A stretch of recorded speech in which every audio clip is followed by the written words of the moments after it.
Good morning. Hello.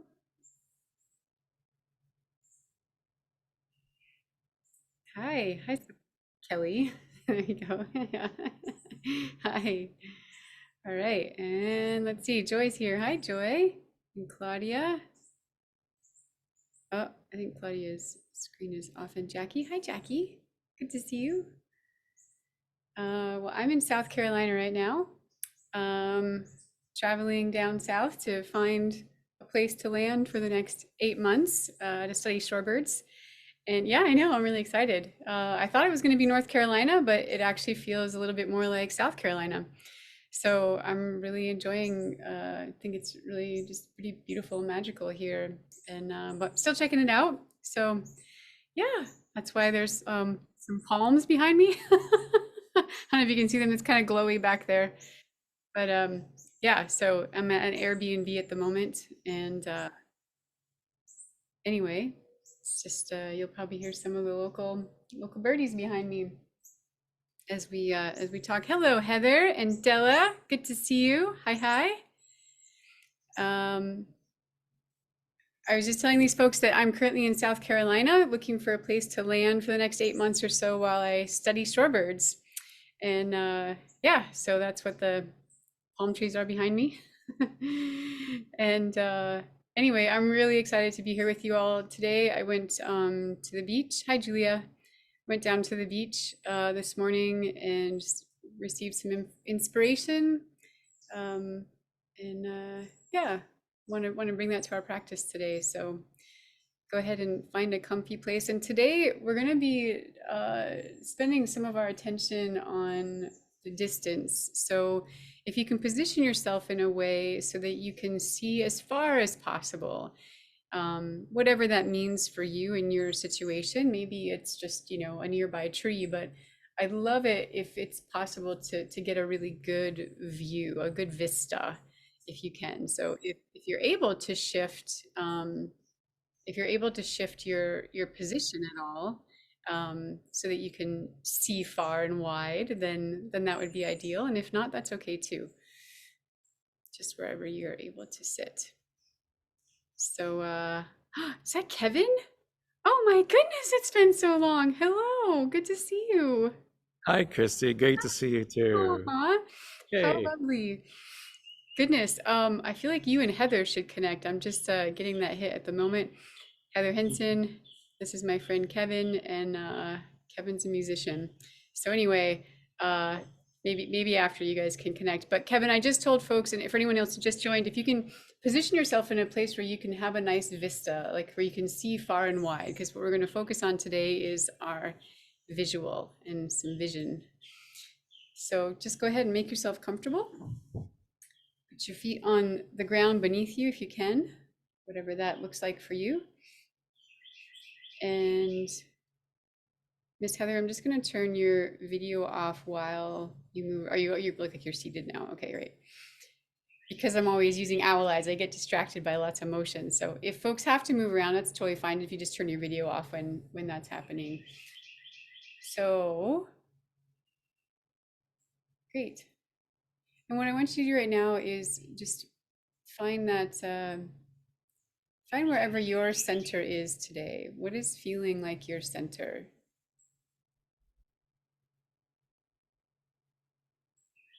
And just spend a moment getting to know that, experiencing what your center feels like today.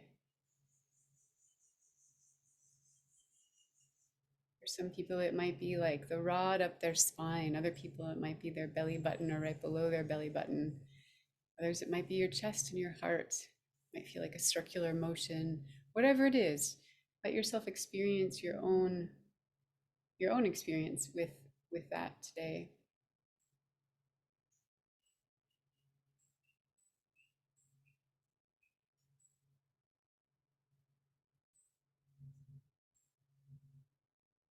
And maybe it's hard to find center. And if it is, just allow your whole being to be center today.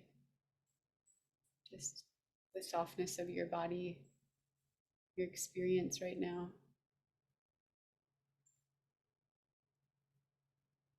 Nice. So take a nice deep breath in and let it go from wherever that place is that feels like center. Go ahead and breathe into that place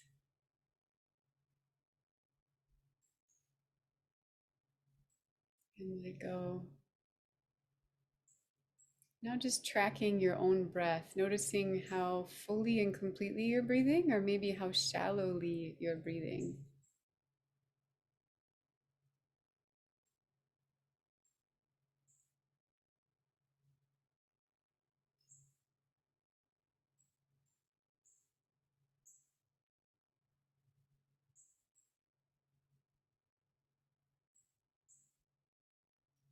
And can you go even deeper into your body and feel your heartbeat? Can you feel your blood moving through your body? Noticing just as the waves in the ocean, we all have our own rhythm.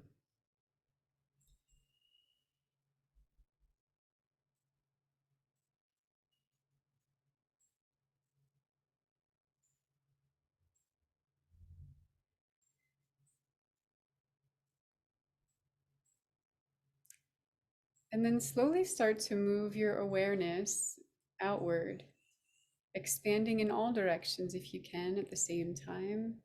And just start to pick up on what the rhythm of the world around you is right now. What is the heartbeat of the land where you are?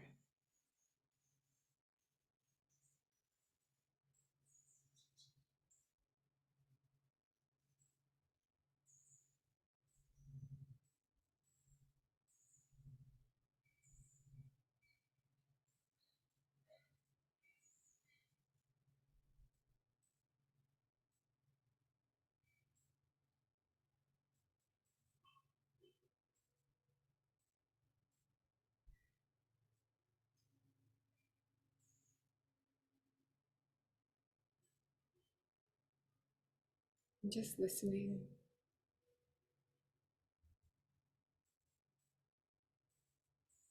We don't always do this, but today, go ahead and set an intention for yourself for your practice this morning. It can just be something really simple. Whatever's coming to your mind in this moment, just trust it. Trust that it's the right intention, it's the right thing for you right now.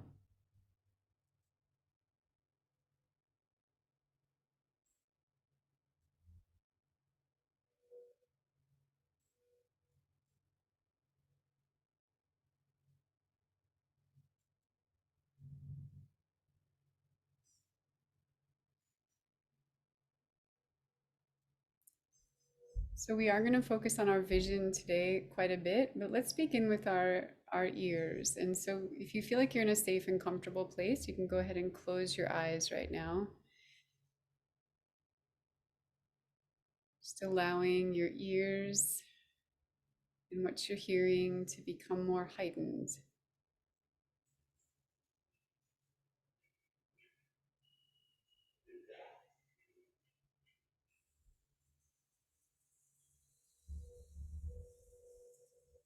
You can begin by taking everything in and then slowly start to pick apart, or not apart, but start to identify the various sounds on the landscape. And you can either start from the quietest and the softest and move your way to the loudest, or you can go the other direction, or maybe the one that's the most, brings out the most curiosity in you.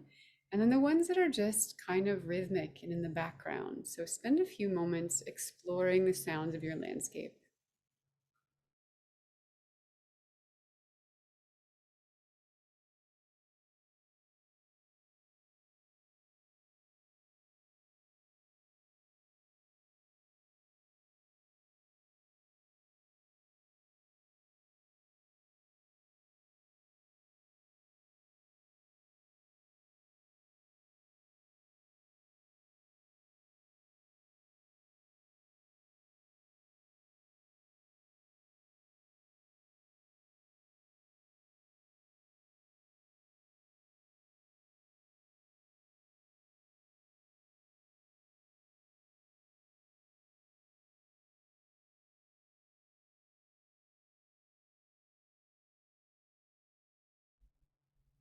Go ahead and keep your eyes closed for just another moment or two. And as if I were going to ask you to paint the landscape just simply based on the sounds alone, and just pretending that you're Picasso right now, or you're some wonderful painter or artist, go ahead and in your own mind's canvas, paint the landscape based on the sounds that you're hearing right now.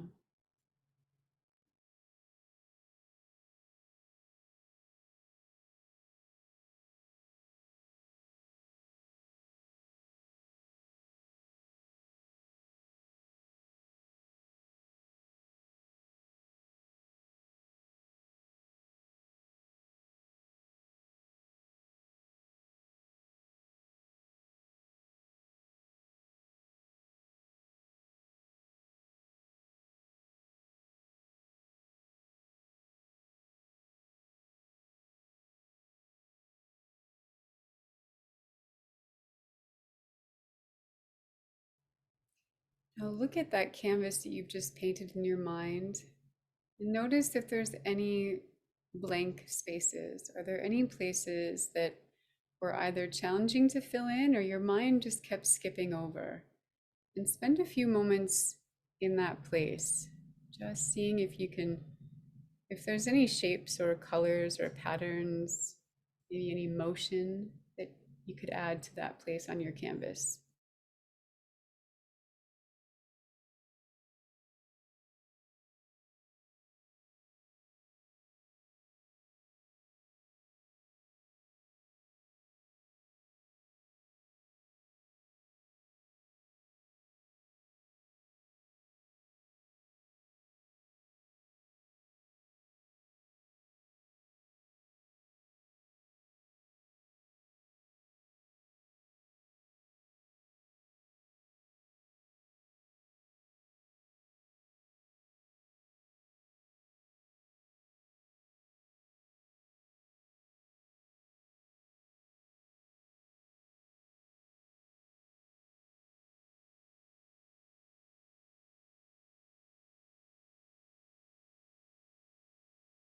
Good work, everybody. So, in a really slow and gentle way, allow your eyes to open. And as they do, right away, go to the farthest point that you can see off in the distance.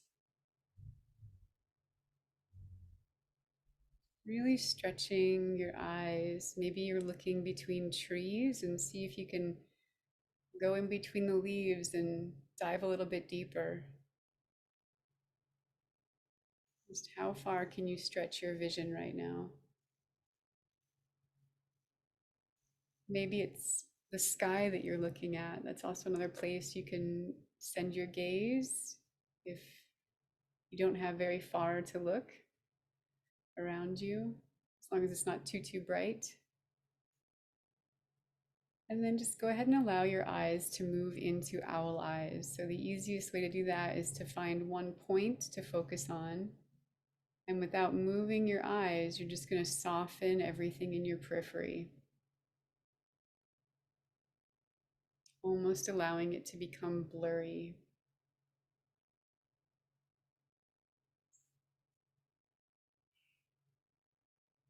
And what you might start to notice is movement and shapes. And some of you have gotten to the point now, after practicing this long enough, where just a shape and a movement or a flick of a tail is enough for you to identify a bird or a creature. But that's not really the point. It's okay. We're not in it to identify anyone today. Just let your eyes receive.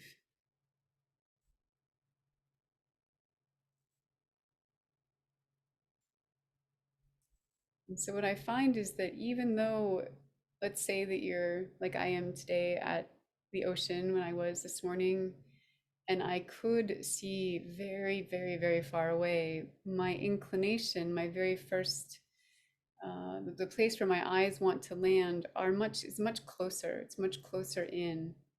And we really have to encourage ourselves to look far. And that can be a good practice for all reasons in life, especially with some of the intensities that are happening in our world in this moment. And so just let yourself be here today, expanding the distance that your eyes can travel.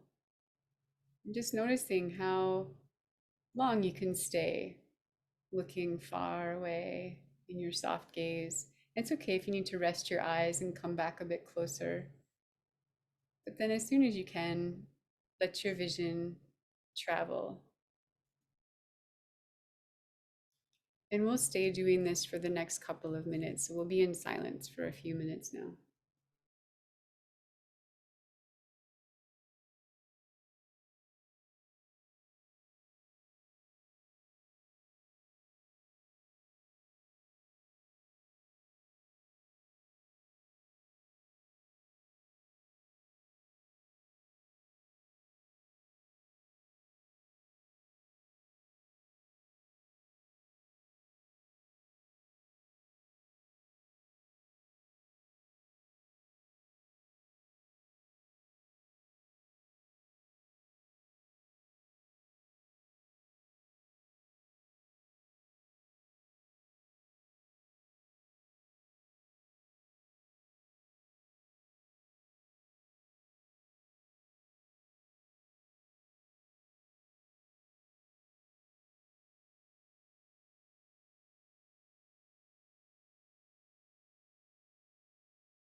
So notice that when you're looking far out, just be attentive to what your body is feeling and if any emotions arise for you when your eyes are looking far away.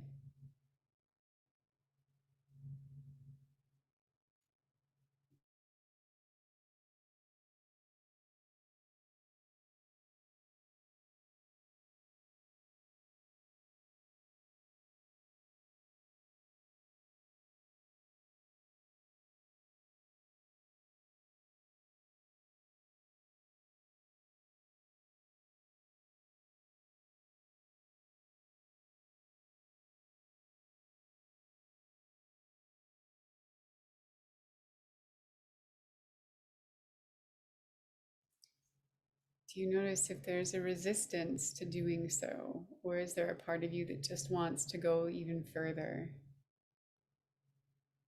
And just allow it to be whatever it is for you right now, just noticing what's coming up when you're looking really far away.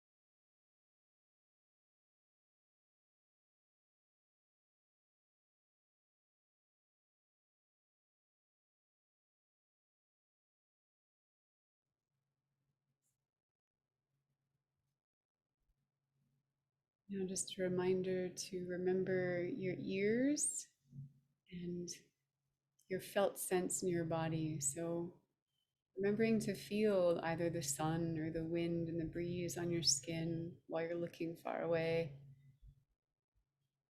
and the sounds that you painted in your mind. Noticing if they're all still there or if they might have shifted a bit. And this is all while you're sending your vision really far away.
We're going to give our eyes a break for just a moment, and I'd like you to find something that's between 10 to 15 feet away from you, and just let yourself stay in owl eyes, but looking at that, whatever it is, a plant or an animal, could be a tree or a house.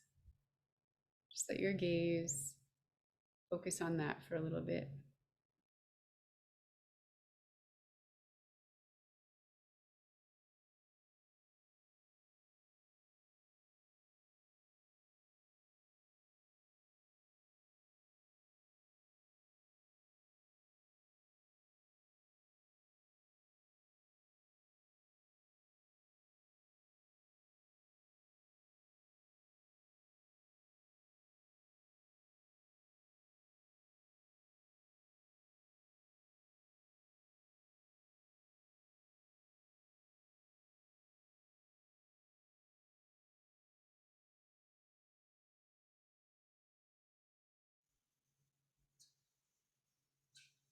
And now, if you feel ready, you can send your eyes and your vision back off in the distance. Again, looking as far away as you possibly can.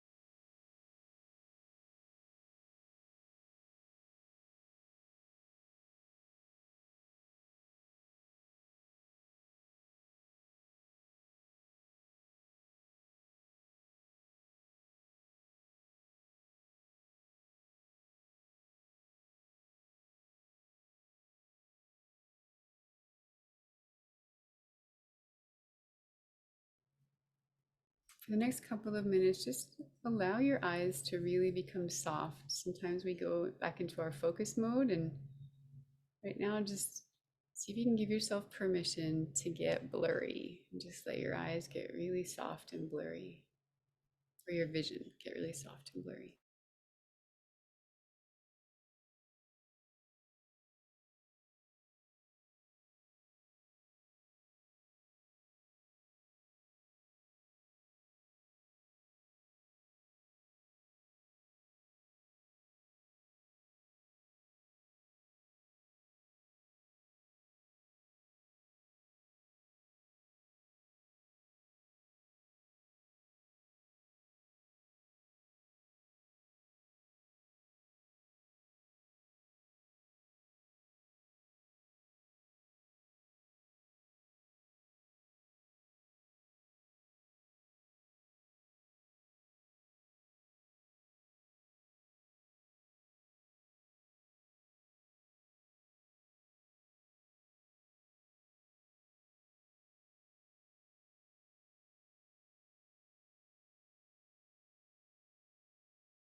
work.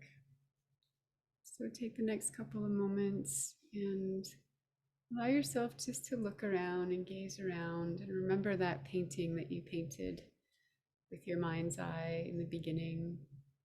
Just noticing if what you're seeing with your actual eyes matches what you were hearing with your ears in a really playful kind of way.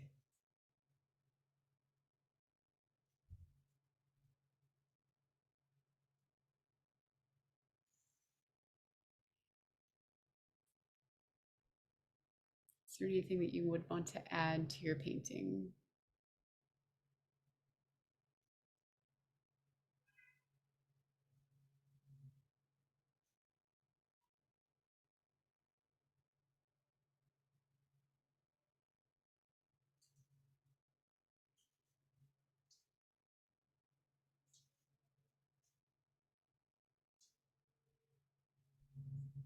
And now take the next moment to just tap back into the rhythm of the world around you and your own rhythm. Just noticing if they're different or if you feel more in sync with the rhythm of the world around you.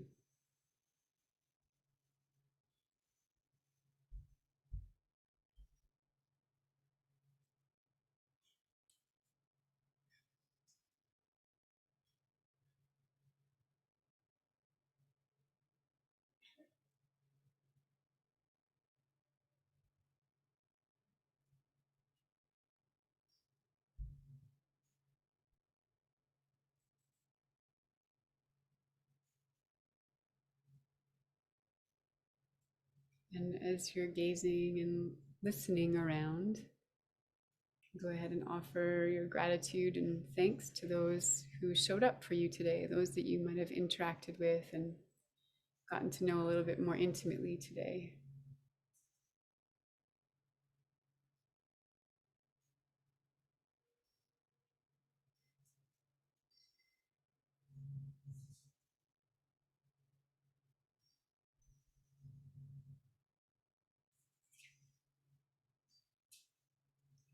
For the very last moment, just take a second and offer thanks to all the people sounds that are out there in the world right now.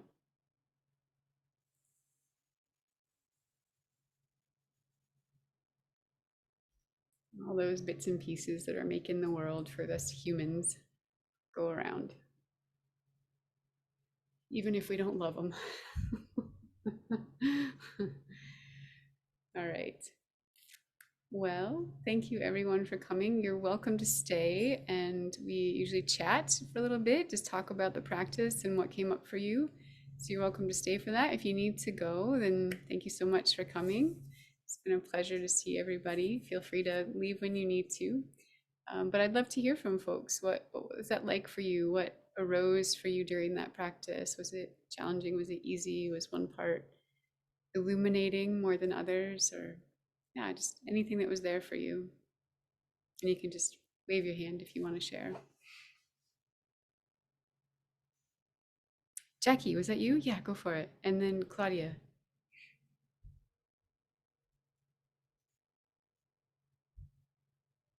So two interesting things happened.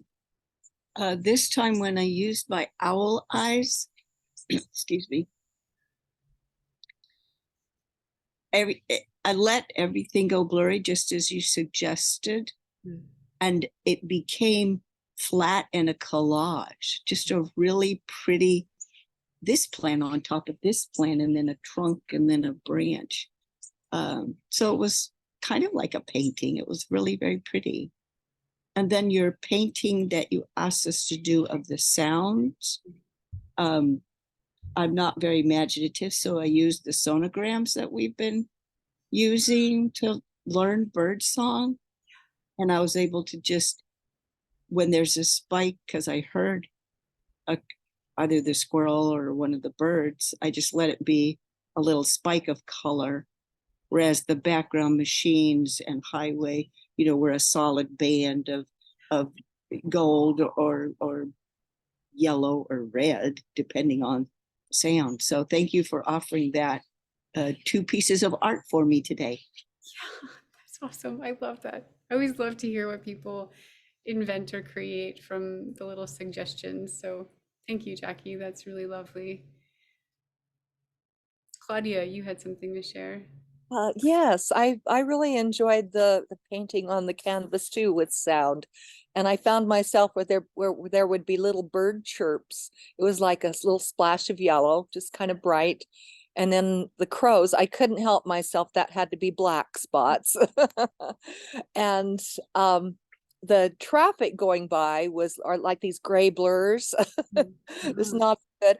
And then the neighbors started a saw or something, some kind of equipment, and it was just these kind of jaggy brown lines. It was not so good, but that was fun. And when you had us trying to focus on what to fill in, I think, start hearing some sounds I hadn't been paying attention to, like some little, just really quiet bird sounds up in a tree. So that was really good. And I was distracted because all of a sudden today I've got magpies and northern flickers where I can see them from my yard. Normally, well, I haven't seen them all summer near my yard. So yeah, so that was exciting. Claudia, can you remind me where you live? I'm in northern Utah. Utah, okay. South of Salt Lake. Yeah, flickers do migrate. Yes. And I wonder if you're seeing more now because they Yes. might be moving through. That's cool. That's Yeah, really cool. we see them more in the fall and part of the winter. Uh-huh. Yeah. That's And the awesome. magpies are usually more out in the fields. They're around, Yeah, but usually see them more out in the fields and in the foothills. sure. Okay. Awesome. Thanks, Claudia. Yeah, Julia, go for it. Okay, so I'll try quickly. This has been perfect timing for me because I've been feeling yesterday and today I've been noticing that I'm a more disconnected from spirit than I like to be. And so this just helped me click right back in. And I'm positioned on my deck by the pond, and there are two streams coming in. And so this, I have this sound on either side. And I noticed that one is bubbling at a different pitch from the other. And I know I've played around with altering the sound so make it, like you want it to be, not like a toilet or something like that. But I've never really thought before, what determines the pitch? Is it the amount of water the water is dropping into or whatever? So I'll have to investigate that. But I did see different colors, like a forest green on one side, and then more a brighter kind of yellowish green on the other. And so that was nice to click into. But I positioned myself so my long view is there's the trees in the distance, and then there's an opening of sky there, and I'm just looking right through that, and it's as if I can look forever. And it came to mind something a friend said to me one time: take the long view. I'm glad to be reminded of that. And also when we looked in allies, I got this thought of also see the big picture. So I had thought, I was just probably too busy and becoming a little disconnected in the busyness and things I had to tend to and so on. So we have both those things. I thought, oh yeah, we need the long view and we need the big picture. So that, we need to be, anyway, that was it. Thank you for this morning for me. Absolutely. Thank you for that reflection. Yeah, thanks, Julia. Kevin, I see your hand is up. Well, where I live is a wash of sound. It's raining. I live on a boat on a river, and there's a metal roof overhead, so the rain is gorgeous sound. And the cranes and all kinds of types of geese are Ving in, flying in, and calling, and so it's quite a symphony going on constantly here. And the occasional cow mooing, which is a nice little horn sound there in the background, and the constant distant highway. Mhm. Never, it's just constant.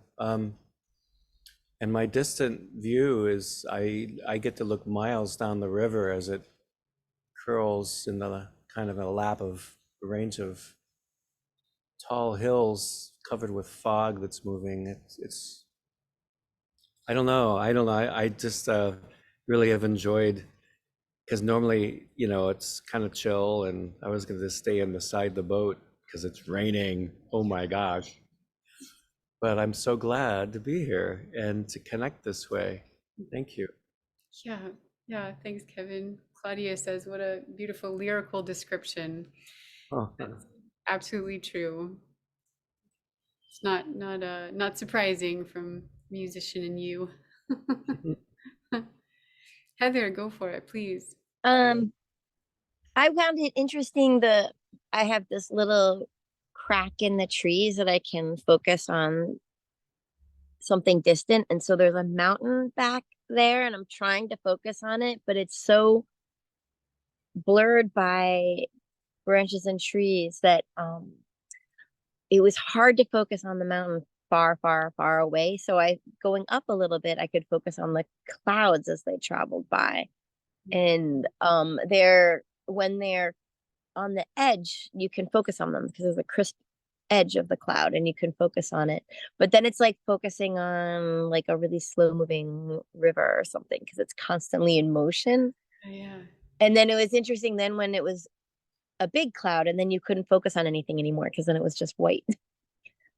My eye was having a fun time going between like crisp focus to then which is actually very hard to do. As you were saying, it kind of hurts your eyes after a little while when you're trying to do like a crisp in focus at a very, very far distance. And then just letting it all go awash and just go owl eye and blur it out. I just enjoyed the playing with the focus on this particular journey. Thank you. Yeah, right on. Thanks, Heather.